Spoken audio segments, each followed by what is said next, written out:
Precisamos falar sobre vulnerabilidade.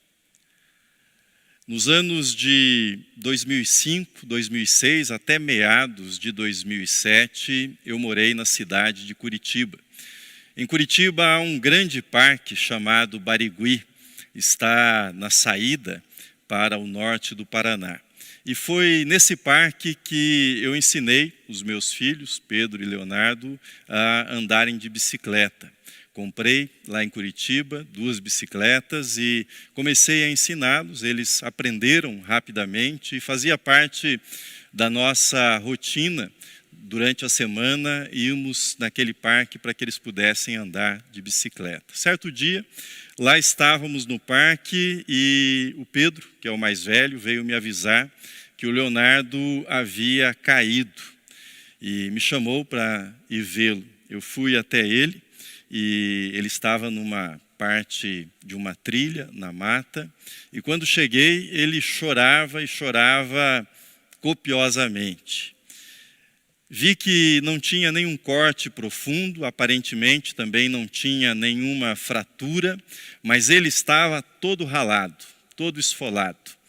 Joelhos, barriga, braços, as mãos, o rosto, estava bem esfolado.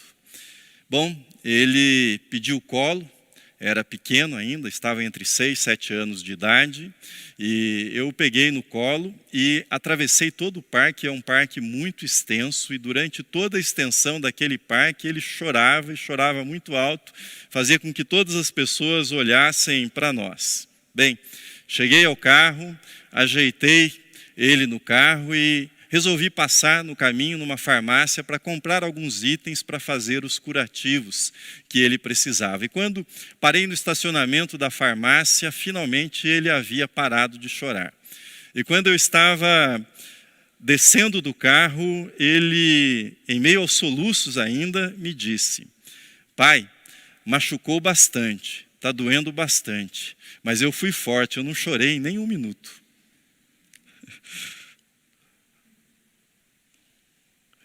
Desde muito cedo, nós almejamos a invulnerabilidade. Desde muito cedo, nós queremos a invulnerabilidade. Não queremos cair, não queremos nos machucar, não queremos chorar, não queremos pedir ajuda. Na verdade, nós não queremos perder o controle.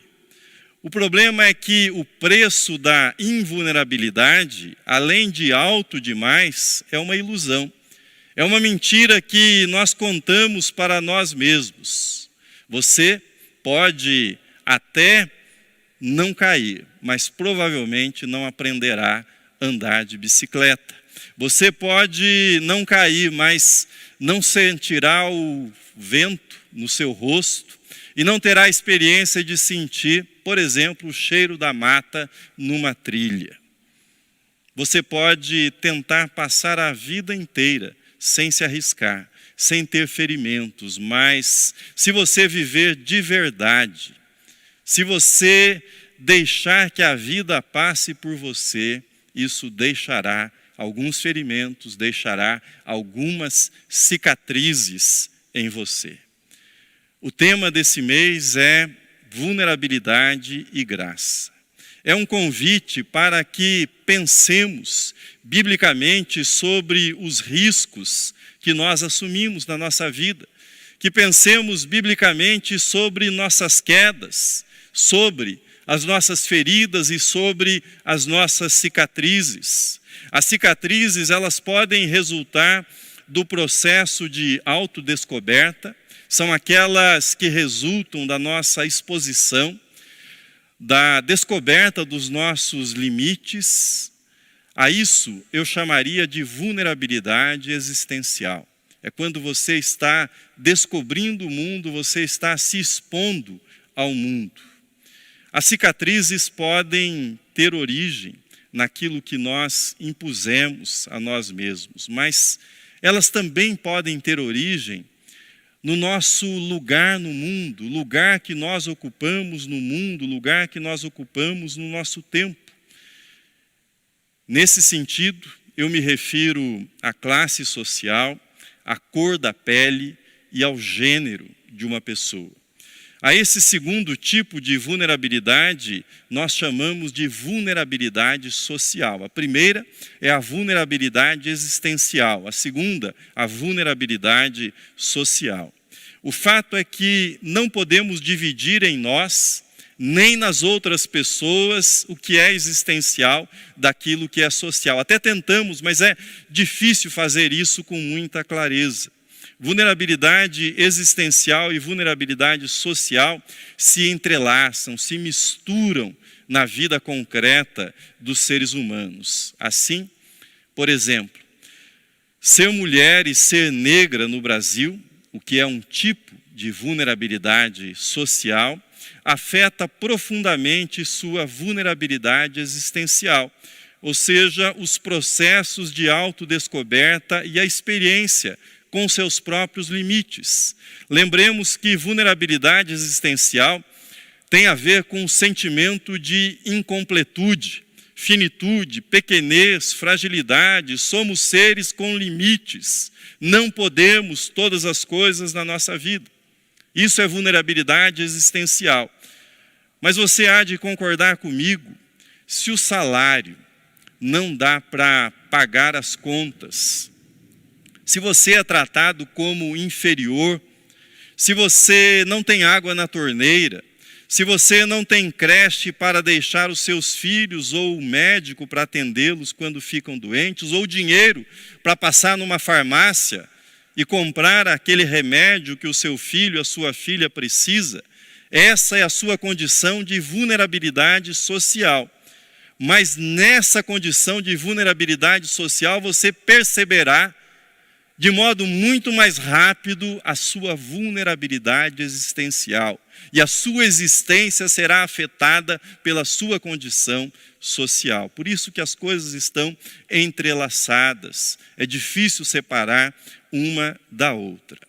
Com isso eu passo então à vulnerabilidade da nossa personagem bíblica, a vulnerabilidade de Agar. A Bíblia conta muitas histórias de pessoas e grupos vulneráveis. E como Deus agiu graciosamente na vida dessas pessoas e desses grupos. E eu convido para olhar, ainda que rapidamente, Agar e sua vulnerabilidade. Ela era uma serva de origem egípcia, uma escrava da família de Abraão. É muito provável, por conta da sua origem egípcia, que ela fosse uma mulher negra, uma mulher de pele escura, assim como Mirtes. Mas quem é Mirtes? Mirtes Renata Santana de Souza. Ela é a mãe do menino Miguel Otávio Santana da Silva, que morreu ao cair do 9º andar de um edifício de luxo no Recife, nessa semana.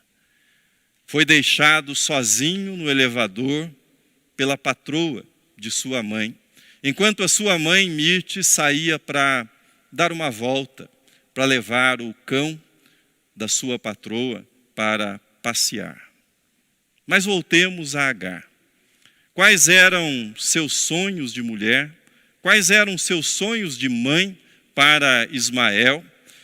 O dia amanheceu e não trouxe a realização dos sonhos de Agar, mas a concretização para ela e para o seu filho de um pesadelo. Se o lar com o qual sonhara nunca havia se realizado, aquilo que era um arremedo de lar para ela, que ela havia conhecido até então, desabava sobre ela naquela manhã. Veja comigo o versículo 14. Levantou-se, pois, Abraão de madrugada, tomou o pão e um odre de água, pô-los às costas de Agar, deu-lhe o menino e a despediu. Ela saiu, andando errante pelo deserto de Berseba. Sobre as costas de Agar, o peso da água e dos alimentos era insignificante. Insignificante se comparado ao peso da existência, ao peso de estar sozinha no mundo, levando o seu filho por um deserto. Sobre os ombros de Agar pesava a vulnerabilidade mais básica de qualquer ser humano, a vulnerabilidade material, da manutenção da sua existência. As esperanças de uma vida diferente depois do nascimento de Ismael eram esmagadas naquele dia, naquela manhã, pelo deserto que ela tinha diante dela. Se ao menos ela tivesse tido tempo de planejar a sua partida, mas ela não teve esse tempo. Seu instinto de mãe, talvez se ela tivesse tido tempo, teria pedido para deixar o filho com Abraão. Haveria uma luta. Por outro lado, como mãe, ela haveria de querer o seu filho ao seu lado, mas haveria de se preocupar com a sua segurança. Um odre eram 11 litros de água. Caminhando sem rumo, a água logo acabou. Lá estava a mãe, Agar, sem lar, sem água, sem o pai do seu filho, vagando pelo deserto de Berseba. Exausta, desesperada, pôs o filho Ismael debaixo de uma sombra.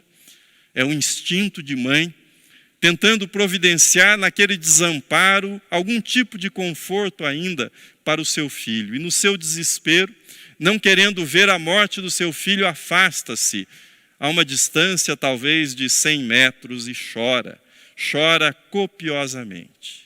Mas quando tudo parecia perdido, do céu, ela ouviu o anjo de Deus. Veja o texto na tela. Que tens, Agar? Não temas, porque Deus ouviu a voz do menino. Ergue-te, levanta o menino, segura-o pela mão, porque eu farei dele um grande povo. Essa informação é muito importante. Agar é o único exemplo conhecido em toda a literatura do Antigo Oriente em que uma mulher foi chamada pelo nome por uma divindade.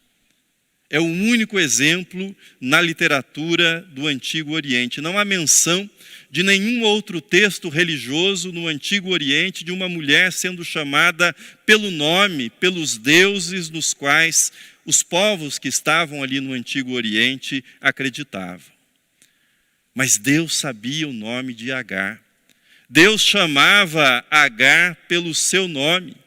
Antecipava-se, de certo modo, aquilo que o anjo Gabriel faria com Maria, ao chamar a jovem Maria pelo seu nome, para anunciar o nascimento de Jesus, e antecipava-se aquilo que Jesus revelaria no seu ministério, o seu tratamento respeitoso com todas as mulheres com as quais ele encontrava e aquelas que o acompanhavam.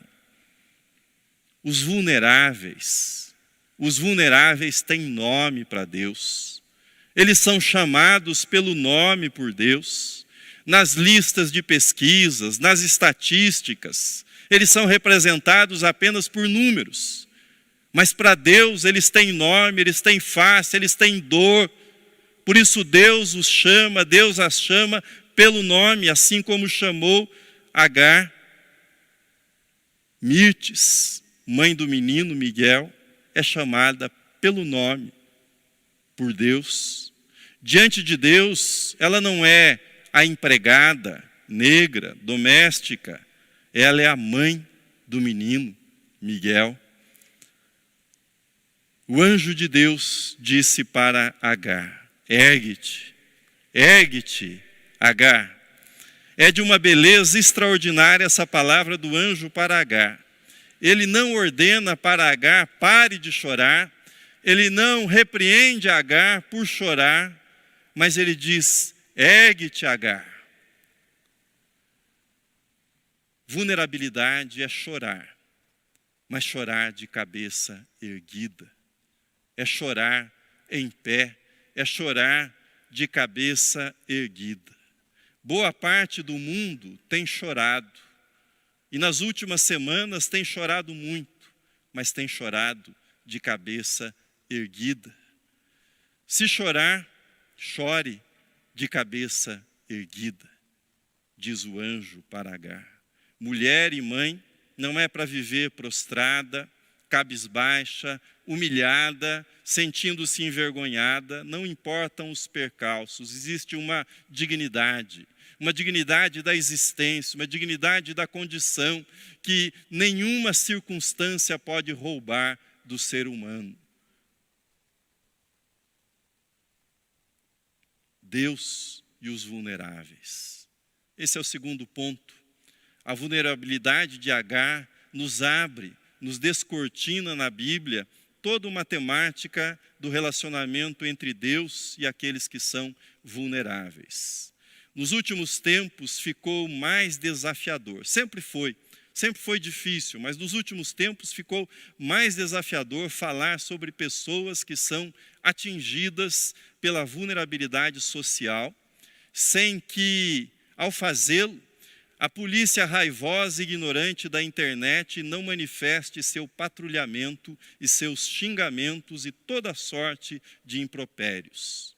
Ao anunciar aquilo que a Bíblia ensina sobre o cuidado de Deus com as pessoas vulneráveis, aquilo que o colégio apostólico em Jerusalém, quando Paulo disse que iria para os gentios, fez questão de frisar para o apóstolo Paulo, que ele não se esquecesse, que no seu ministério ele sempre se lembrasse dos pobres. Bem, fazer isso, que é uma coisa bíblica, elementar, virou objeto de fiscalização, de acusações de vitimismo, de mimimi e até de comunismo.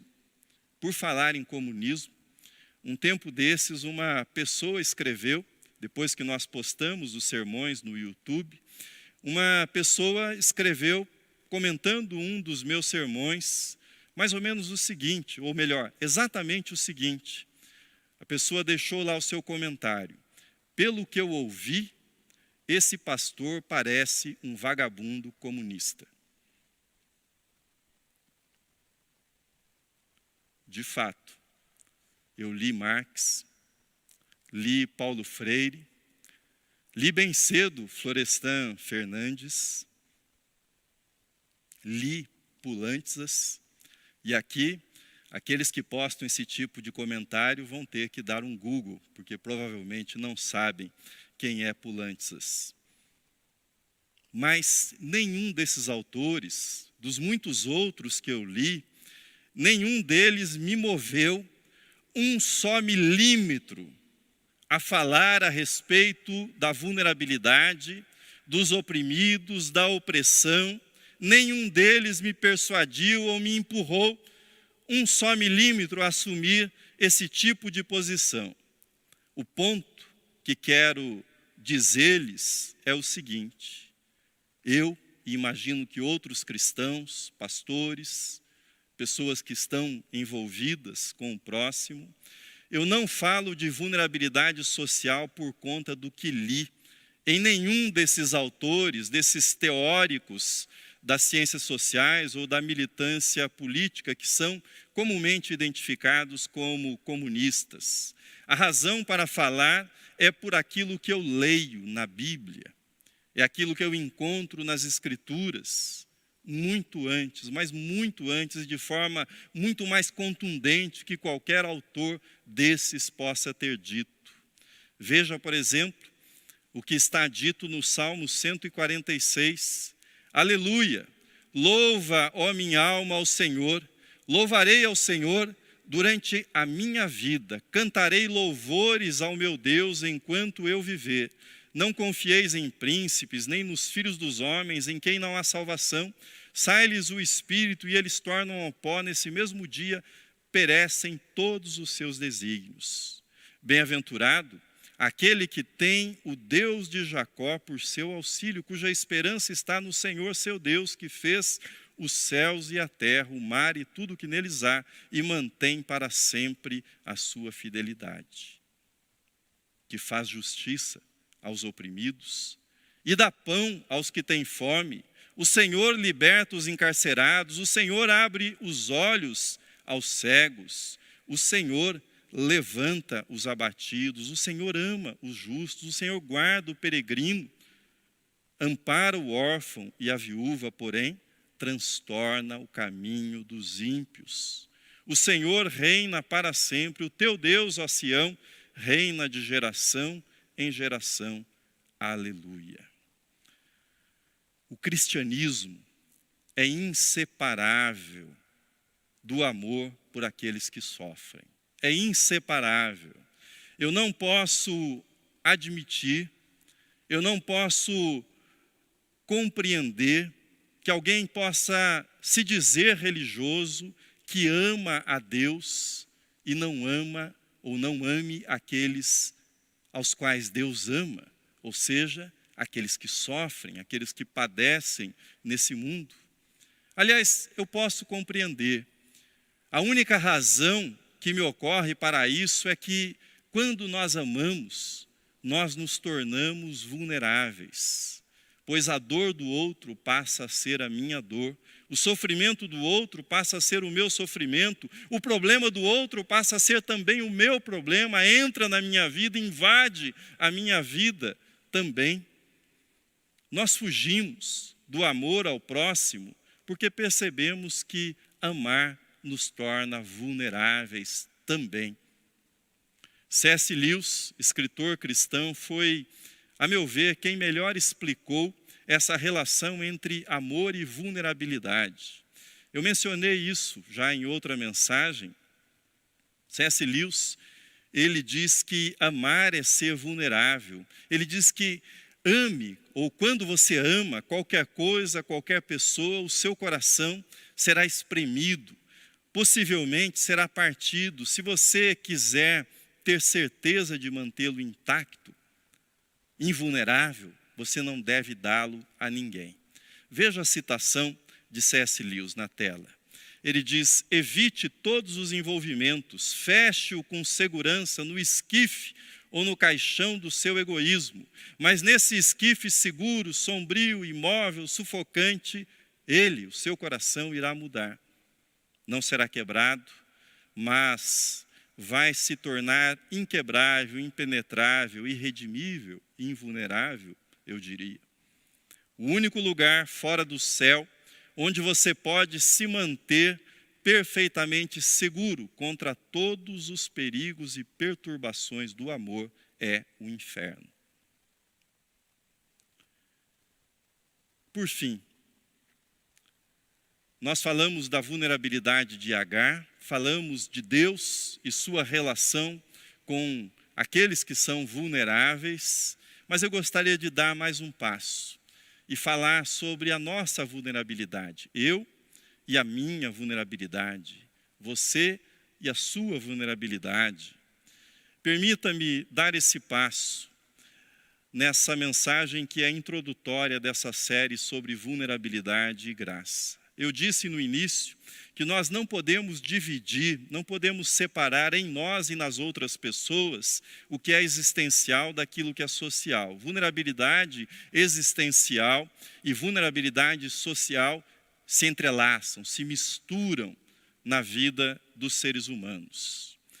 Nós estamos vivendo dias em que a nossa vulnerabilidade física foi exposta de uma forma contundente nessa pandemia. Pensávamos nós, cidadãos do século XXI, que éramos mais fortes, quase que próximos da invencibilidade.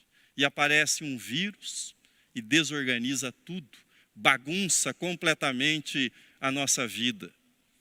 Vivemos dias em que a vulnerabilidade social e econômica ela foi escancarada diante de nós como um dos efeitos dessa pandemia, mais um dos efeitos. Os Estados Unidos estão há quase 2 semanas com pessoas nas ruas protestando. Impossível saber como esse ano e seus acontecimentos serão vistos daqui a algumas décadas, mas nós estamos vivendo um daqueles períodos da história que ficará como um divisor, como um período realmente marcante de virada na nossa história. Digo isto para lhe fazer uma pergunta. Como está a sua vulnerabilidade nesses tempos de pandemia? Como está a sua vulnerabilidade diante de tudo que está acontecendo?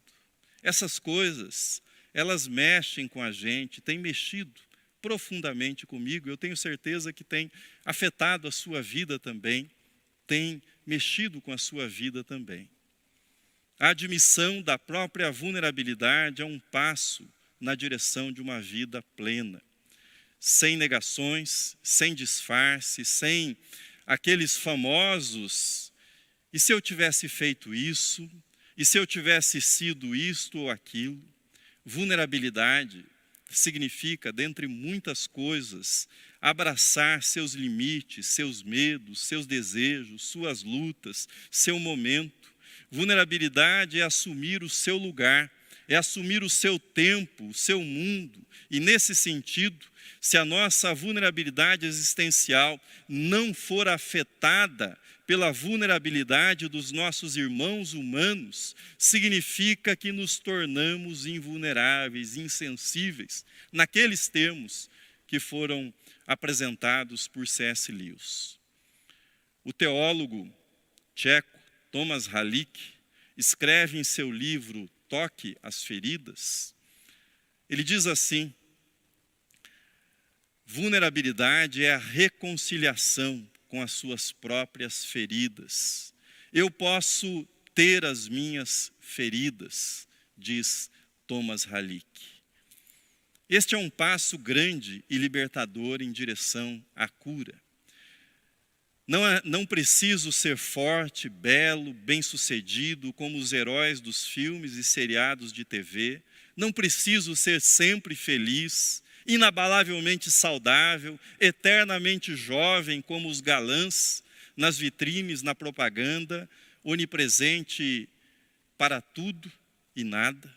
Não preciso ter um olhar ardente, determinado, a mão estendida, o sorriso estéril dos políticos em seus cartazes eleitorais. Não. Eu posso assumir as minhas feridas, eu posso assumir a minha vulnerabilidade. Eu tenho aprendido, eu estou aprendendo que vulnerabilidade não é defeito. Não é defeito de fabricação. É parte da condição humana, da existência humana. Vulnerabilidade não é uma falha, não é uma negligência, não é uma brecha na sua vida. Vulnerabilidade é parte integrante da sua condição, da minha condição. Vulnerabilidade não é resultado de falta de progresso, é avanço na compreensão de si mesmo, de quem você é e de qual é o seu lugar no mundo e na vida. A vulnerabilidade é aceitação. Este sou eu. Esta sou eu. Esta é a minha personalidade, esta é a minha história. Este é o meu país, este é o meu tempo, é o meu mundo. Estas são as minhas experiências de vida. Estas são as minhas feridas, estas são as minhas cicatrizes. Eu quero fazer um convite para você. Há um ditado, segundo o qual, 2 vulnerabilidades não fazem uma vulnerabilidade maior, fazem uma força nova. Ditado: 2 vulnerabilidades não fazem uma vulnerabilidade maior, fazem uma força nova quando se juntam. Quando 2 pessoas compartilham suas vulnerabilidades, elas descobrem, nesse compartilhamento, uma nova força. Partilhei com vocês como tenho me sentido, como minha noção de vulnerabilidade foi afetada pela pandemia, e eu gostaria de abrir um espaço para que você pudesse me falar como você tem vivido a sua vulnerabilidade nesses dias de pandemia. Como é que isso tem afetado a sua vida? Eu vou pedir a ajuda da projeção e, para facilitar, eu vou dar a primeira parte da frase. Neste momento da minha vida, vulnerabilidade é.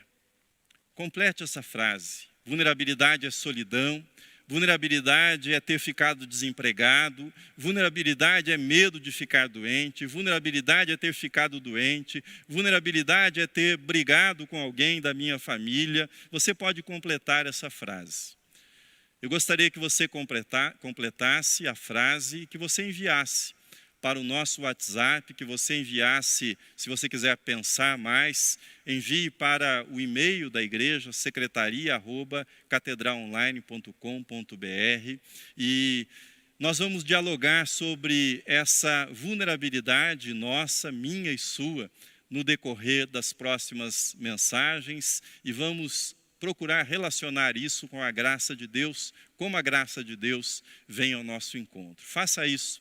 Gostaria muito de saber como você tem vivido a sua vulnerabilidade nesses dias de pandemia no nosso país, no Brasil, nesse tempo no qual nós vivemos. Vamos nos juntar. Vamos nos juntar a Agar, vamos nos juntar a Ismael, a Miguel, a Mirtes, a George Floyd e a todos que têm revelado a sua vulnerabilidade nesses tempos. Mas, sobretudo,